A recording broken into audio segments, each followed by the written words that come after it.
waxaanu leenahay xukuumaddu haddii ay wax qabsanayso xafiiskeeda kirada badha saabka gobolka awdal kirada kaga saarto wixii ay ugu qabanayso dhakhtarada iyo dhulka horumarka ay beenta ka sheegayso ha ku qarsato iyadoo isku asturto waxaan ognahay xafiiskii gobolka awdal inuu kire ku jiro waxaan ognahay in cashuurta dadka laga dib loogu kireeyay hadday xukuumaddu itaal leedahay wax qabsanayso oo gobolka awdal horumar iyo qurux la doonayso horta halkii hoyga u ahayd ee xafiiskii gobolka awdal kirada ha ka saarto dhismo qurux badan ha u dhisto gudoomiyaha xisbiga mucaaradka ah wadani ee gobolka awdal mudane Rooble Muuse Xooshe oo maanta kilikii dambe warbaahinta kula hadlay magaalada Boorama ayaa waxa uu nasiib daro weyn ku tilmaamay in xukuumaddu ay ku faanto oo ay sheegato mishiinada kaliyaha lagu sifeeyo oo uu sheegay in ay soo iibsadeen shacbiga ku dhaqan magaalada Boorama gudoomiyuhu waxa uu eedaha ugu cuslaa u jeediyay agaasimaha madaxtooyada Soomaaliland miisaaniyadda waxbay nagama soo noqdaan waad aragteen 5 sanadood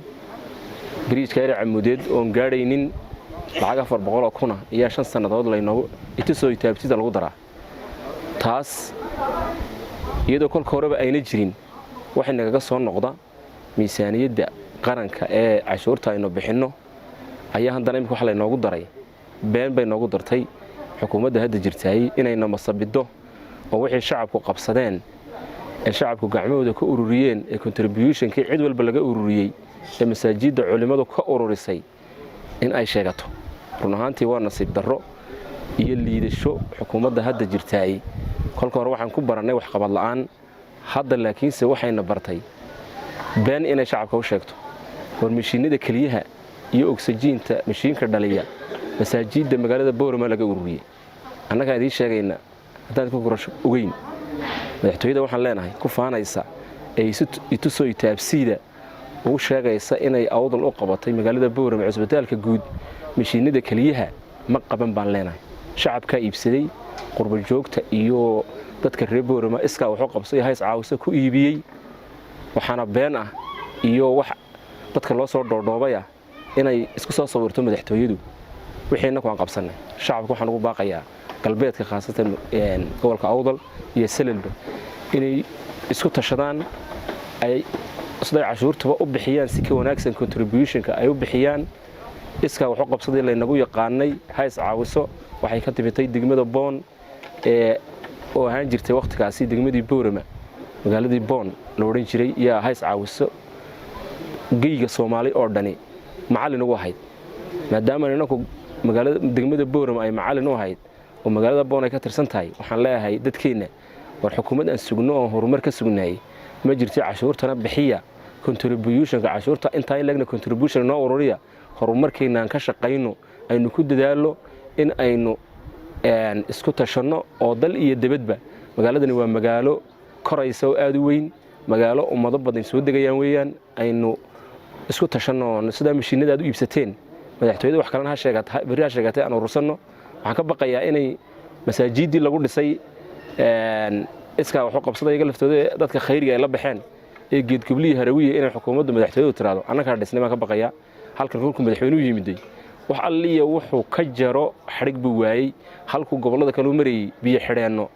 iyo ballayo iyo ceelal biyood ka jiray ma aragtay wax oo ka jaraya gobolka maad ku aragtay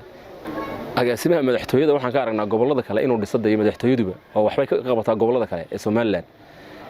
oo ka shaqadii shaqaynaya shaqadii maxaan ku dhahay kontraktarada oo ka haya maxaan ku dhahay agaasimaha guud ee meel walba dhisaya laakiin wuxuu gobolka awdal uu sheegan karaa isagoo ma aragtay agaasimaha guud ee gobol magaalada Boorama jooga ama magaalo kamid ah gobolka ma jirto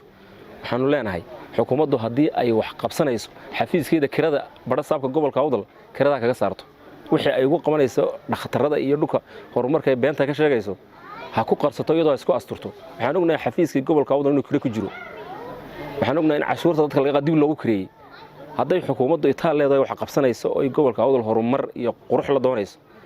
horta halkii hoyga u ahayd ee xafiiskii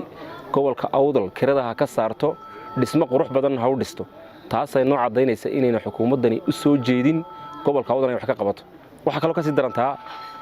halka cashuurta u badan la ka soo hooyatay ee kastamka saylac uu dunsan yahay ganacsatadana waxa ku qoyay alaabtooda intaas oo alaaba dhowr sano taalo maxaan ku dhaayay ku qoyday halkii weeyaan lacagta u badan ee gobolka galbeedka ka soo xiroonaysa waa magaalada saylac waa halkii lacagta lagu ururinayay may intay may taa wax ku qabato waxaan kaloon sheegaynaa wadada Baki ee 30 kiiloomitir qudradu ka soo go'day 5 sano miisaaniyada ku jirta sanad walba wax lagu daraa haddana dhexday ka baxda lacagteedu meel ay martay ma naqaan waxaan leenahay shacabka ay isku tashadaan oo hadistaan wadada Baki ee qudradu ka timaadana xabaa sugiin xukuumadani maalmo hadhay 25 wax ka yar baa hadhay aan isku tashanoon iska wax u qabsadayaan aan meel walba ku dhisno wadadaasina way sugaysaa Cabdirasaaq Cumar Macawliyo telefishinka CBA Boorama